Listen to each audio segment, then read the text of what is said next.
नमस्कार श्रोते हो, इरा ब्लॉगिंग मराठी या यूट्यूब चॅनलवर आपण ऐकत आहात ओल्या चांदवेळी ही कथा. शाळेची शेवटची घंटा वाजली. वर्गातल्या मुलांनी एकच कल्लोळ केला, पण अविनाश वर्गात असल्यानं 2 मिनिटातच सारा वर्ग शांत झाला आणि मुलं आपापली दप्तर आवरून दोन्ही हात जोडून डोळे मिटून एकाच आवाजात सदा सर्वदा योग तुझा घडावा म्हणू लागली. मुलांच्या प्रार्थनेच्या आवाजात बाहेर पडणाऱ्या रिमझिम पावसाचा आवाज पण मिसळून गेला. शाळेच्या ऑफिसातली आपली बॅग आणि छत्री घेऊन अविनाश रस्त्याने चालू लागला. रिमझिम पावसाची रिपरिप सुरूच होती. तेवढ्यात कोणीतरी अविनाशला हाक दिली. अविनाश, एक गोड स्वर. पण अविनाशने त्याकडे दुर्लक्ष केलं आणि पायाखालचा पावसाने ओला झालेला काळाकुट्ट डांबरी रस्ता तो तुडवू लागला. अविनाश, परत एक आर्त हृदयाच्या तळातून हाक आली. तरीही अविनाश आपली वहिवाट सोडायला तयार नव्हता. पण आता त्याच्या चालण्याचा वेग मात्र मंदावला होता. अवी, एक पुसटशी कुजबूज जणू कोणीतरी अवीला त्याची इच्छा नसतानाही थांबवत होतं. आणि अवी मात्र त्या आर्त साधीला अजिबात ओ देत नव्हता. अरे, असं काय करतो? जरा हळू ना. ओल्या रस्त्याने मला नाही चालता येत तुझ्यासारखं भरभर. अवनी काकुळतीला येऊन म्हणत होती. अगं, तुला कोणी म्हटलं माझ्यासोबत भराभर चालायला? मी काही आमंत्रण घेऊन आलो नव्हतं तुझ्याकडे. अविनाशचं चिडकं उत्तर. अवी, ए अवी. अवनीच्या स्वरातली अर्जव आणखीनच वाढली. काय आहे? त्याचा परत तोच तुसडा स्वर. मला तुझ्याशी बोलायचंय. आता बोलून काय उपयोग, काय फायदा? अविनाश म्हणाला. अवी, प्रत्येक गोष्टीचा केवळ फायदा आणि तोटा म्हणून विचार नाही ना केला जाऊ शकत. अरे वा, हे तू मला सांगते आहेस? तू तुझ्या आयुष्यात फायदा आणि तोट्याशिवाय कशाचाही कधीतरी विचार केलाय का? अविनाश चिडून म्हणाला. या झिमझिम पावसात तुझ्यासोबत चालून माझे पाय दुखलेत.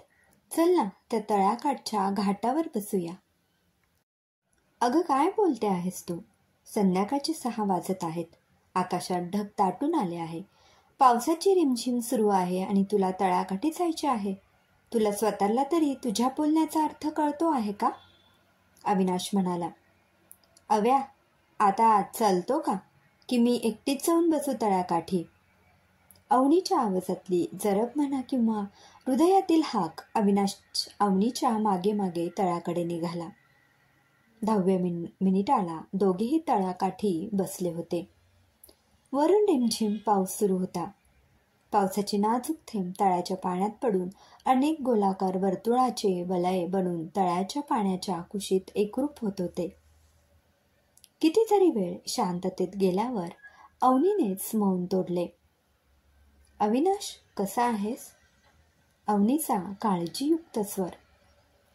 तू जसं मला सोडून गेली होतीस तसाच.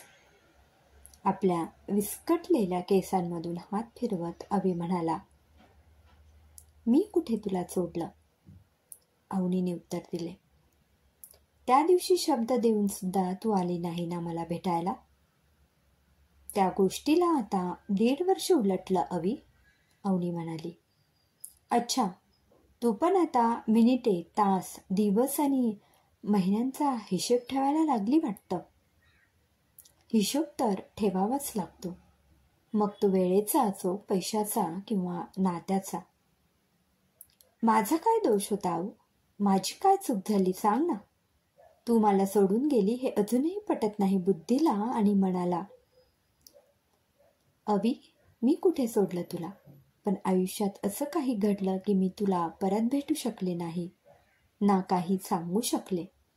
पण आज मला तुला खूप काही सांगायचं आहे, तुझ्याकडून ऐकायचं आहे.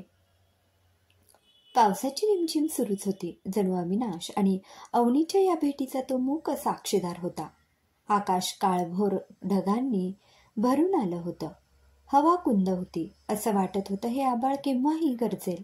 विजांचा कानठळा बसवणारा कडकडाट होईल.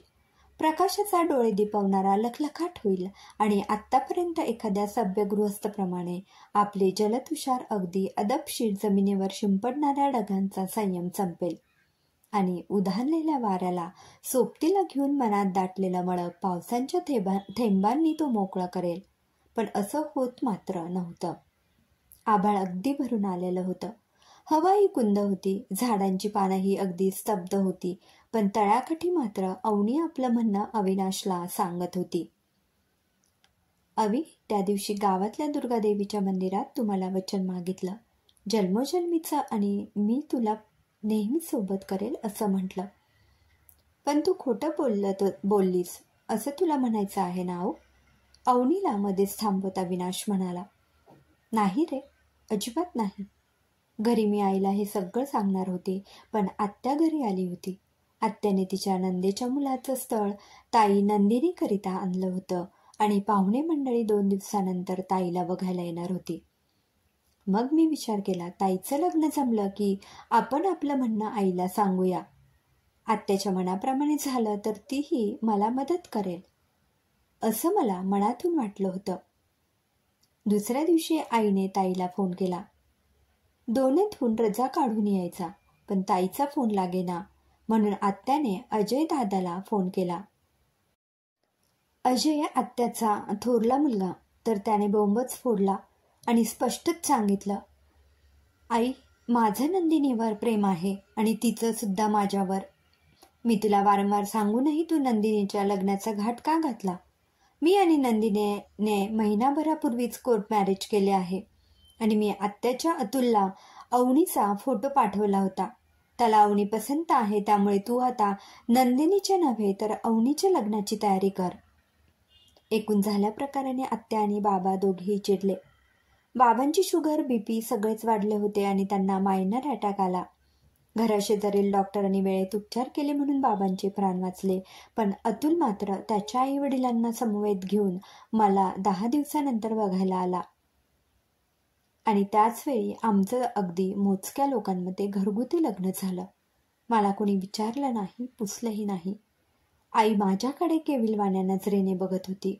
तिला माझ्याबद्दल खूप करुणा दाटून आली, पण मी आणि आईने परिस्थितीसमोर शरणागती पत्करली होती, कारण अजूनही माझे बाबा माझ्या आत्याला खूप मानतात. तिचा शब्द माझ्या घरी आजही प्रमाण मानला जातो. त्यातच ताईचा आगाऊपणा, आत्याचा इनामदारपणाचा तोरा, बाबांची जीवापेक्षा मनापेक्षा सामाजिक प्रतिष्ठा जपण्याची सवय आणि आईची असह्य निशब्द अगतिकता.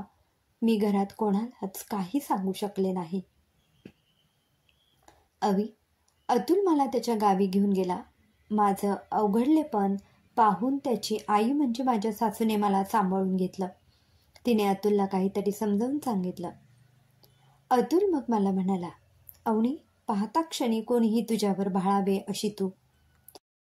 मला तू पहिल्या नजरेतच आवडली होतीस, पण तरीही तुझ्या मनाची तयारी होईपर्यंत मी आपले वैवाहिक जीवन सुरू करणार नाही. तुला हवा तेवढा वेळ घे. मी दर शनिवार रविवार तुला भेटायला येईल. आणि अतुल त्याच्या नोकरीच्या गावी निघून गेला. 6 महिने झाले तरी माझ्या मनाची तयारी होत नव्हती. मग एकदा आई बाबा मला भेटायला आले. तू BEd करायला अमरावतीला गेला हे त्यांनी सांगितलं. मला वाटलं तू तुझं आयुष्य पुन्हा सुरू केलं. आता मी पण माझं नवं आयुष्य सुरू करावं. पण त्याच शनिवारी गावी परतत असताना अतुलच्या गाडीला अपघात झाला आणि महिनाभर तो ICUत होता. नंतर महिनाभर डॉक्टरांच्या देखरेखीखाली त्याला ठेवावं लागलं. मी त्याची मनापासून सेवा केली. घरी जायची सुट्टी देताना मला डॉक्टरांनी खाजगीत सांगितले की मी अजून 6 महिने अतुलशी वैवाहिक संबंध ठेवू नये आणि आता अतुल कधीही बाप होऊ शकणार नाही. मी डॉक्टरांचे म्हणणे शांतपणे ऐकले आणि घरी अतुलची सेवा करू लागले. त्यातच बाबांची तब्येत परत बिघडली आणि मी इथे आले.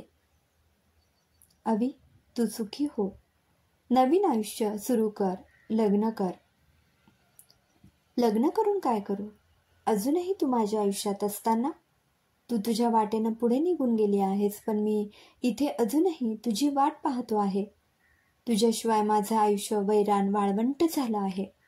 केवळ श्वास घेण्याला जगणं म्हणत असतील तर मी जगतो आहे.